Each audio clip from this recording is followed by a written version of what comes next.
بسم الله الرحمن الرحيم الرحمن علم القرآن خلق الإنسان علمه البيان الشمس والقمر بحسبان والنجم والشجر يسجدان والسماء رفعها ووضع الميزان ألا تطغوا في الميزان وأقيموا الوزن بالقسط ولا تخسروا الميزان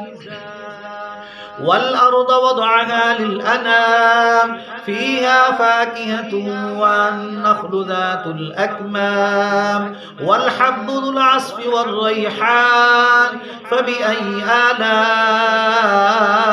ربكما تكذبان خلق الإنسان من صلصال كالفخار وخلق الجان من مارج من نار فبأي آلاء ربكما تكذبان رب المشرقين ورب المغربين فبأي آلاء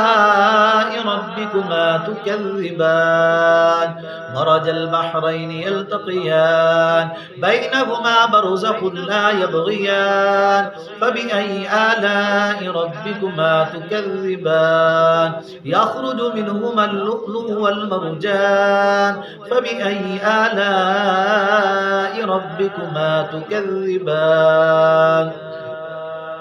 وله الجوار المنشآت في البحر كالأعلام فبأي آلاء ربكما تكذبان كل من عليها فان ويبقى وجه ربك ذو الجلال والإكرام فبأي آلاء ربكما تكذبان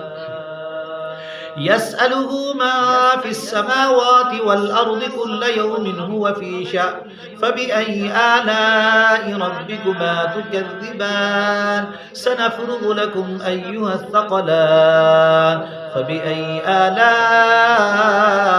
ربكما تكذبان يا معشر الجن والإنس إن استطعتم أن تنفذوا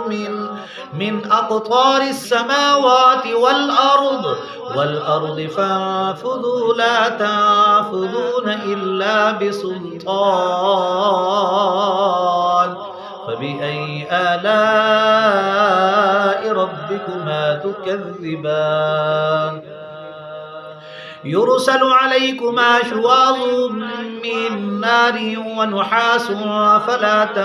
تنتصران فبأي آلاء ربكما تكذبان فإذا انشقت السماء فكانت وردة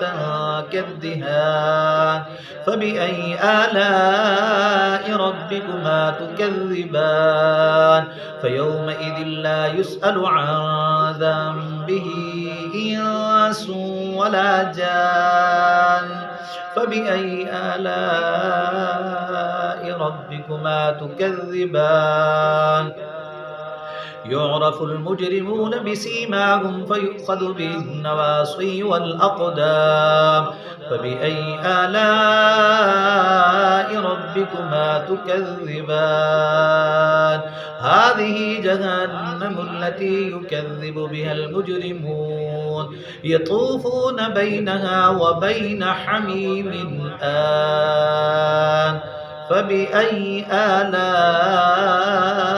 ربكما تكذبان صدق الله العظيم.